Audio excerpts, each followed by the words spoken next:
ध्यानाभ्यास के लिए कृपया अपने नेत्रों को बंद कर लीजिए।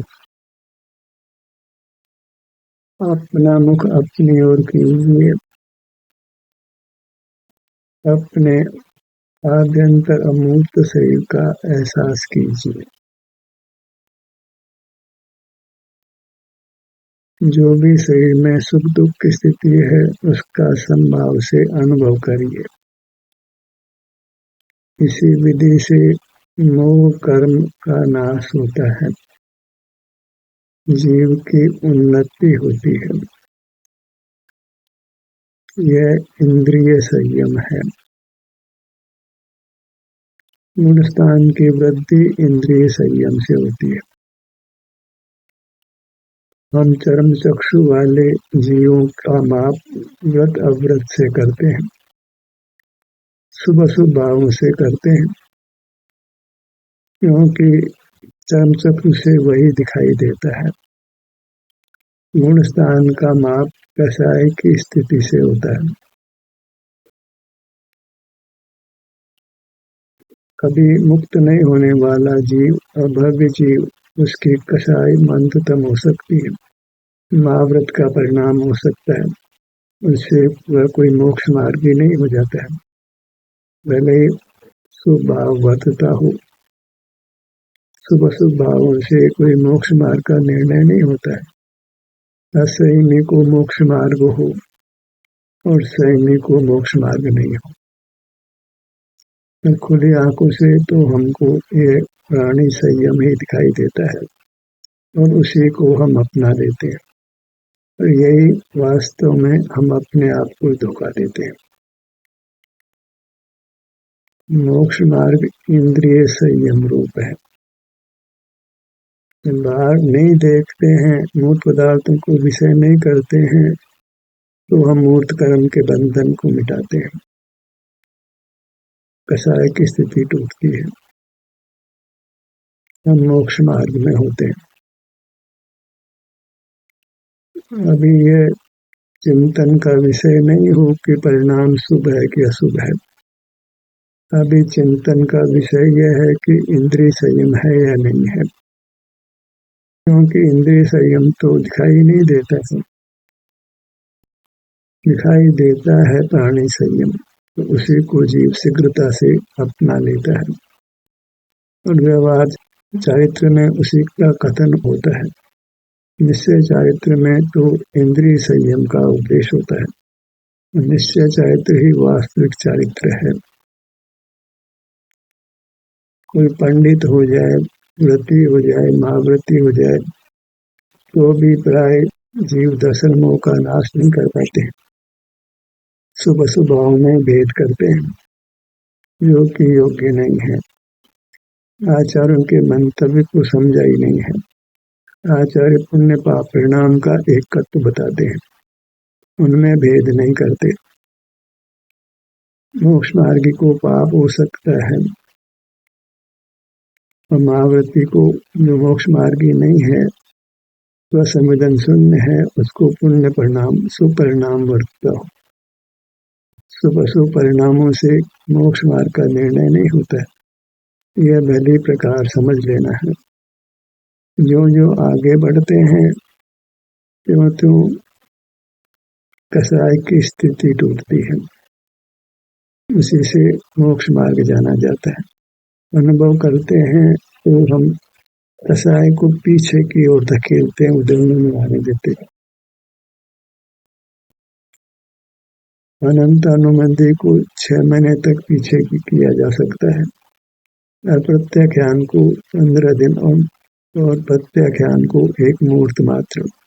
अनुभव नहीं करें तो प्रत्याख्यान से हृदय में आता है, उससे देर से अप्रत्याख्यान, उससे देर से अनंतानुमति।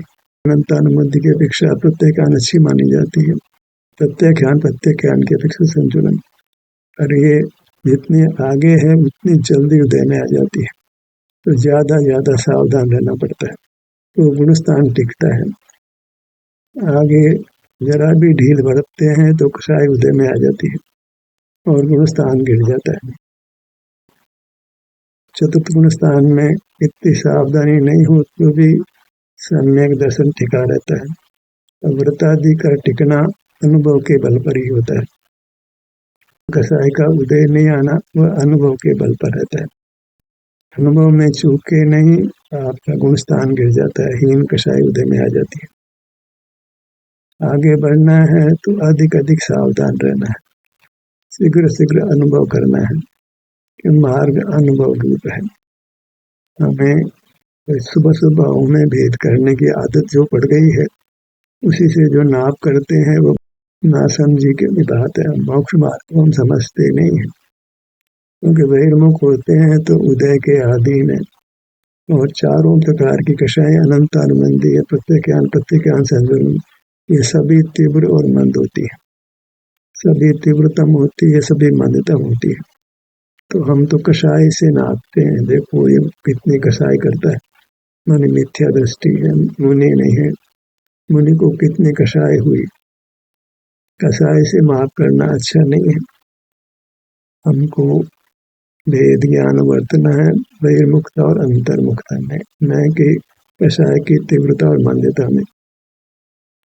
अनुभव करने के उपरांत भी आगे कषाय की स्थिति टूटती है, लेकिन कषाय तीव्र हो सकती है और बिना अनुभव के कषाय मंदतम भी हो जाती है। पुण्य पाप के भेद से नहीं करना है, नहीं तो हमने मार्ग को समझा ही नहीं है। कषाय की स्थिति कितना शीघ्र टूट जाती है। हम तो व्यक्तता से नापते हैं, जीव का परिणाम कोई पुत्कल के माध्यम से ज्ञात हो भी नहीं भी हो, जीव एक्टिंग कर लेते हैं बड़े आराम से। जैसे द्रव्य वेद भाव वेद अलग अलग हो जाते हैं, ऐसे ही बाहर की क्रिया कुछ और है और अंदर के परिणाम कुछ और है। हमें तो नापना घर को है ही नहीं, हमें तो अपने को नापना है, क्योंकि दूसरे को नापना संभव नहीं है कि वह कर्म की कैसी स्थिति है, वो कब अनुभव कर लेता है, कब अनुभव नहीं कर लेता है, हमें कुछ खबर नहीं पड़ती है। निर्णय तो अनुभव से होता है, कितना शीघ्र अनुभव करता है उससे गुणस्थान की बढ़ोतरी होती है। हम अपना माप कर सकते हैं, मैं कितना सजग रहता हूँ, कितना पुनः पुनः अपने अनुभव रूप हो जाता हूँ, कितना मैं बहिर्मुख रहता हूँ। हमें तो ये नाप करना है, इसके बारे में सजग रहना है, हिसाब लगाना है। जैसे व्यापारी लाभ हानि का हिसाब लगाता है, नौकरी पैसा भी तनख्वाह का हिसाब लगाता है, हमें हिसाब लगाना होता है कि हम कितना अनुभव रूप रहते हैं, 24 घंटे में कितना अनुभव रूप रहते हैं, कितना बहिर्मुख रहते हैं। क्योंकि मोक्ष मार्ग इससे चलता है। कोई लगातार एक बार में 10 मिनट 15 मिनट 20 मिनट आधा घंटे बैठ जाता है और उसके बाद स्वच्छंद रहता है। दूसरा व्यक्ति लगातार आधा घंटे तो नहीं बैठता है, लेकिन फिर अपनी ओर आता रहता है। बाह्य कार्यों को इतना फंसावट रहती है, वो लगातार आधा घंटे का समय नहीं निकाल पाता है, लेकिन जो भी काम करता है उसमें बीच बीच में अपनी प्रिय वस्तु को, जो अपना अमूर्त शरीर है उसका अनुभव कर लेता है। लोगों को दिखाई नहीं पड़ता है, लोगों को दिखाई पड़े कि कितना प्रवृत्ति कर रहा है, कितना आरंपरिग्रह करता है। आरंपरिग्रह की तो ऐसी स्थिति है, उसको अभी नहीं छोड़ सकता, ऐसी परिस्थिति में आ पड़ा है। उस बाहर के दायित्व हैं जिनको उसे निभाना ही पड़ता है, अन्यथा कषाय ज्यादा हो जाती है।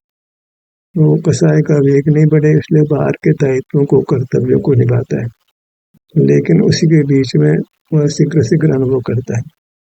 तो टोटलिटी में देखें तो जो जीव आरंपरिक करता है वो अधिक संवेदन कर रहा है, शीघ्र शीघ्र कर रहा है। इसके बनस्पत की जिसने ये नियम लिया कि मैं 10 मिनट रोज ध्यान करूंगा, 15 मिनट रोज ध्यान करूंगा, तो देखने को तो 15 मिनट वो चुपचाप बैठा है, 10 मिनट चुपचाप बैठा है, लेकिन जो बाकी समय वो बहिर्मुख रहता है, बेपरिणामों की पुनरावृत्ति होती है। जिस समय वो 10 मिनट का नियम लेके बैठा है, 15 मिनट का नियम लेकर बैठा है, आखिर बाकी का समय का प्रभाव तो इस समय में आने वाला है, एकदम कोई परिवर्तन नहीं हो जाता है। आप 23 घंटे तो बहिर्मुख रहे, आधा घंटे सोचें कि निर्विकल्प हो जाएंगे, सो नहीं होगा, क्योंकि परिणामों की पुनरावृत्ति होती है। हमें पुनरावृत्ति पर वजन देना है। 24 घंटे में इतनी बार बार आई, ऐसा नहीं कि कुछ समय किया और बाद में हम आजाद हो गए। हमें तो शीघ्र शीघ्र अंतर में आना है, तो बाह्य प्रवृत्ति के बीच में ही आना है। बाह्य प्रवृत्ति तो अभी इस भूमिका में होती ही है, मुनि को भी होती है, तो उस भूमिका में वे सजग रहते हैं। फिर सपना संवेदन कर लेते हैं, अवसर ढूंढते हैं। आंखें बंद नहीं कर पाए तो खुले आंखों से ही संवेदन करते हैं, देखते हैं फिर संवेदन करते हैं, सुनना पड़े तो सुनते हैं फिर अपना संवेदन करते हैं। ऐसे भीतर बाहर की स्थिति बनते में से ही मोक्ष मार्ग बनता है। हमें वह स्थिति बनानी है कि भीतर बाहर की स्थिति बने, बाहर अधिक रुकना नहीं है। भीतर तो अधिक रुकना भी निचली भूमिका में नहीं हो पाता है, तो बाहर आते हैं लेकिन अधिक समय बाहर नहीं रुकना है, अपना संवेदन कर लेना। ऐसे मोक्ष मार्ग में कदम आगे बढ़ते हैं। केवल एक साथ, जैसे हम 2 दिन का खाना एक साथ ही खा लें फिर उपवास करें, ऐसे मार्ग नहीं बनता है। खाना तो खाने के हिसाब से खाया जाता है। ऐसे भूमिका अनुसार ही हम अपना अनुभव कर पाते हैं, तो जोर जबरदस्ती का काम नहीं है। हाँ, अभ्यास करते हैं कि शीघ्र शीघ्र हम अपना अनुभव करें, फिर अपना अनुभव करें, क्योंकि जड़ पदार्थों में सुख नहीं है, वहाँ सुख का भ्रम होता है, वो भ्रम ही हमको दुख देता है। मोह कर्म का उदय साथ होने से भ्रम पैदा होता है। कारण आप मोह कर्म के उदय को कहें कि इंद्रिय ज्ञान को कहें, उससे कोई अंतर नहीं पड़ता है, तो दोनों युगपत होते हैं। जिस समय इंद्रिय ज्ञान है उसी समय मोह कर्म का उदय है, दोनों का सहभाव भी बना है। तो राग द्वेष का होना मोह कर्म के उदय से माने चाहे इंद्रिय ज्ञान से माने, तो एक का भी सद्भाव दूसरे का सद्भाव नियम से अवश्य है। मोह के कर्म के उदय पर तो हमारा जोर नहीं चलता है, क्योंकि वह अन्य द्रव्य का परिणाम है। हमारा जोर चलता है इंद्रिय ज्ञान पर। बाहर नहीं देखें, नहीं सुने, नहीं सूंघे, नहीं चखे, नहीं स्पर्श करें, नहीं विचार करें, न कुछ पर का स्मरण करें, तो हम अपने अनुभव रूप होते हैं। फिर सुख की बढ़बारी होती है, सुख उत्पन्न होता है, बढ़ता है। सुख बढ़ता है तो कर्म नष्ट होता है। सुख स्वभाव ही दुख उत्पन्न करने वाले कर्म को नष्ट करता है। सुख का अनुभव करें तो कर्म नष्ट होगा।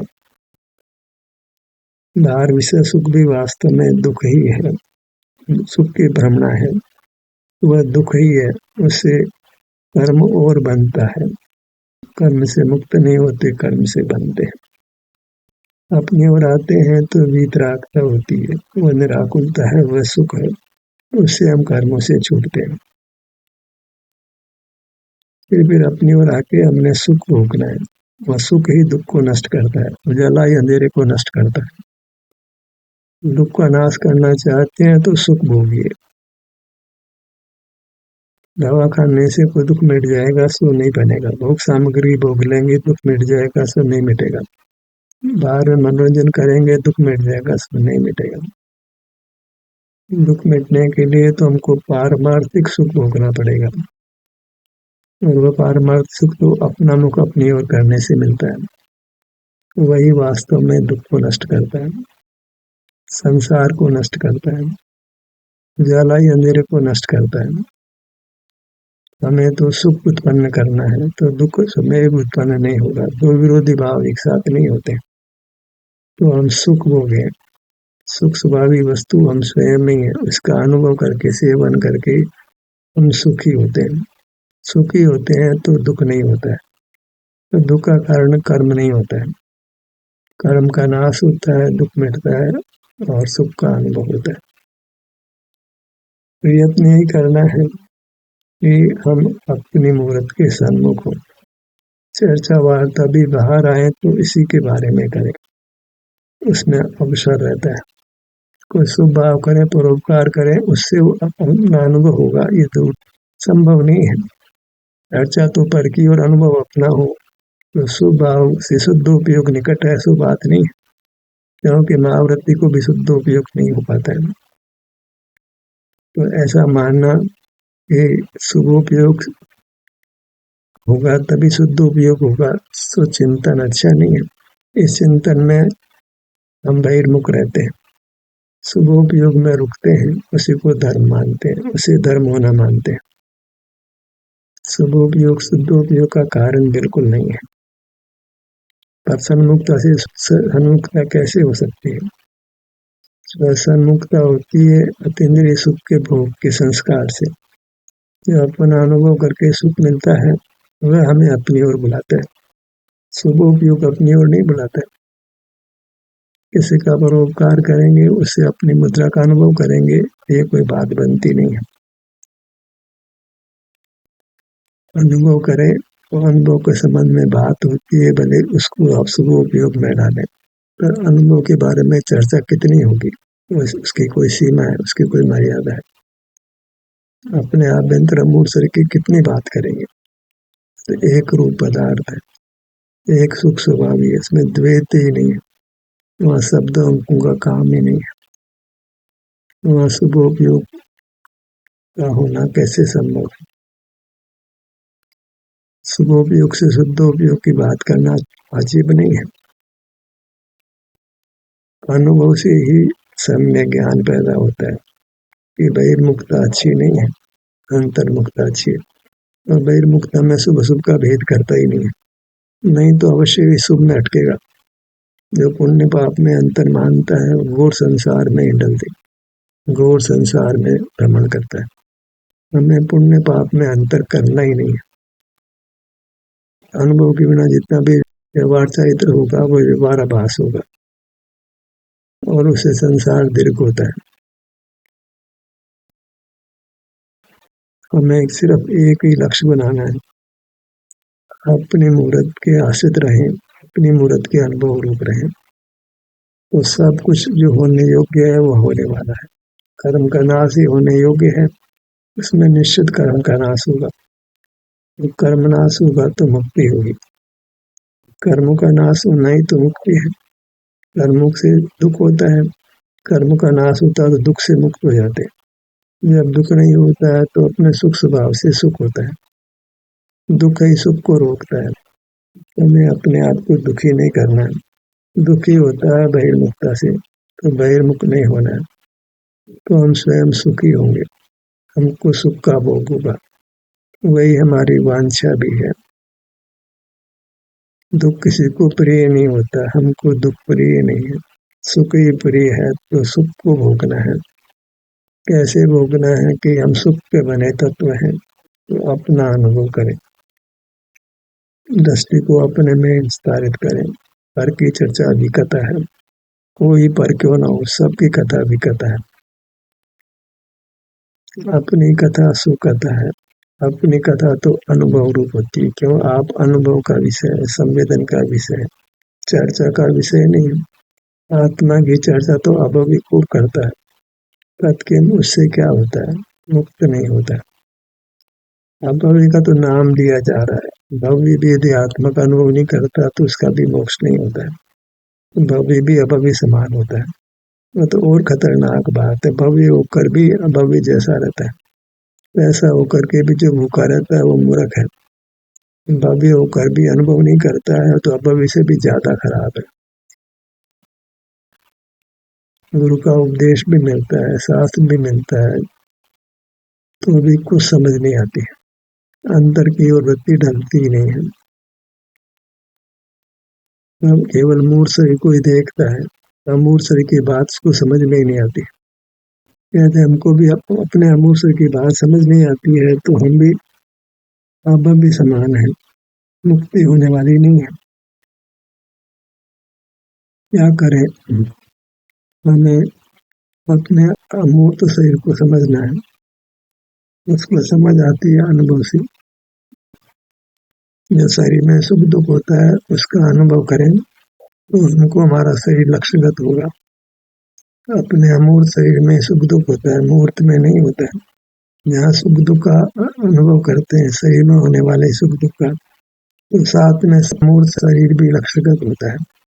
हमारा भी अपना भी लक्ष्य बनता है कि अपने किसी भाग में सुख दुख होता है, तो भाग का ग्रहण करना है, वही वस्तु का ग्रहण करना है।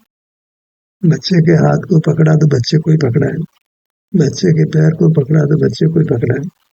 ऐसे हमने किसी भाग को लक्ष्य में लिया है तो हमने अपनी मूर्त को लक्ष्य में लिया है, अपने परमात्मा को लक्ष्य में लिया है। अपनी मूर्त को परमात्मा संज्ञा है, क्योंकि इसके लक्ष्य से परमात्मा पर्याय प्रकट होती है। अपनी मूर्त को लक्ष्य में लीजिए।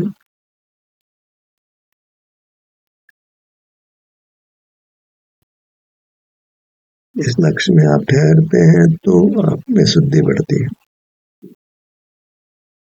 सहजीवत का परिणाम होगा, महाव्रत का परिणाम होगा।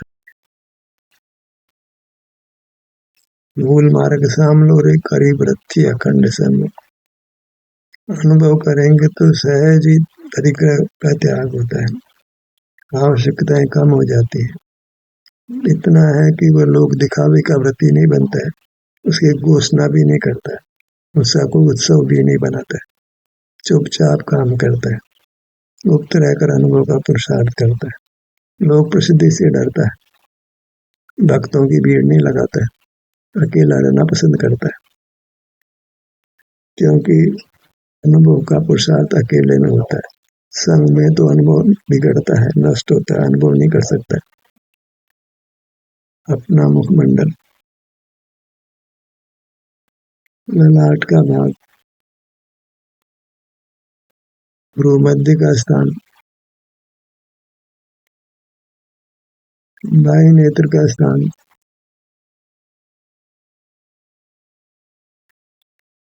दाएं नेत्र का स्थान।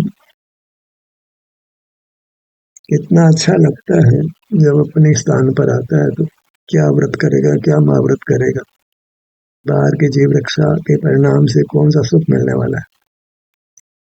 सुख मिलता है अपने स्थान पर आने से, क्योंकि आप सुख का स्रोत है, आपका अमूर्त शीर्ष सुख का स्रोत है। जब इस पे आता है तो सब वांछाएं बाहर की समाप्त हो जाती है। बाहर में रुकता ही नहीं है, कसाय कैसे ठहरेगी। कसाय तीव्र मंद की बात नहीं है, कसाय उदित नहीं होना, उदित हो जाए तो ठहरना नहीं, ऐसी स्थिति बनानी है। स्टील के बर्तन पे नाम लिखाते हैं, वो स्टील का बर्तन टूट जाता है लेकिन नाम नहीं मिटता है। अनंत अनुबंधी कषाय की ऐसी स्थिति है, किसी को अनिष्ट मान लिया तो मान ही लिया बस। कमठ ने पारसनाथ के प्रति वैर भाव किया तो छोड़ता ही नहीं है। ये अनंत अनुबंधी कषाय है। पर पदार्थ को अनिष्ट माना, कैसे अनिष्ट नहीं माने, अपना अनुभव करता है तो सुख पाता है, तो कहता है कि मैं ही मेरे लिए दुश्मन हूँ, मैं ही अपने अनुभव से रहित रहा इसलिए दुखी रहा, दूसरे को दोष देना बेकार। मैं ही अपने अनुभव से रहित रहता हूँ इसलिए दुखी रहता हूँ, दूसरे का कोई दोष नहीं। अनुभव से रहूं तो स्वस्थ रहूंगा, सुखी रहूंगा, कर्म का विपाक ही नहीं होगा, वेदनी कर्म उदय में नहीं आएगा।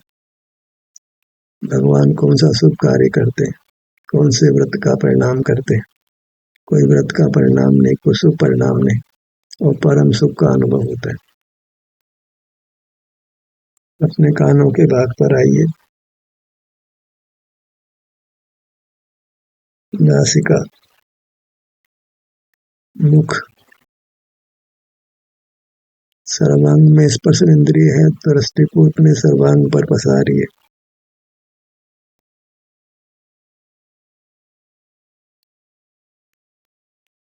बस अपनी मूर्त का प्रेम जग जाए तो मुक्ति निकट है। बाह्य पदार्थों का प्रेम बढ़ते तो संसार निकट है, संसार बने रहना। अपनी मूर्त का प्रेम अपने सन्मुख होकर जगाइए तो फिर सुख में ही आप स्थित है, सुख स्थायी होने वाला है। ध्यान का सत्र यही समाप्त होता है।